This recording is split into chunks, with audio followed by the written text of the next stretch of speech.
नेपाल में हुकूमत ने पिछले हफ्ते सोशल मीडिया प्लेटफॉर्म्स पे पाबंदी लगाने का ऐलान किया और वजह ये बताई कि इन सोशल मीडिया प्लेटफॉर्म्स ने रजिस्ट्रेशन नहीं करवाई।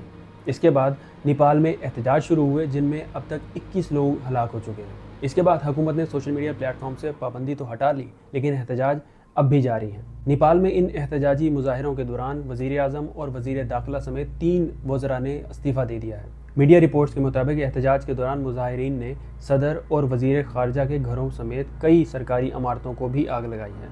सोशल मीडिया के बैन होने पर एहतजाजी मुजाहिरीन में एक बड़ी तादाद नौजवानों की है, जिस वजह से इसे जेन ज़ी का एहतजाज भी कहा जा रहा है।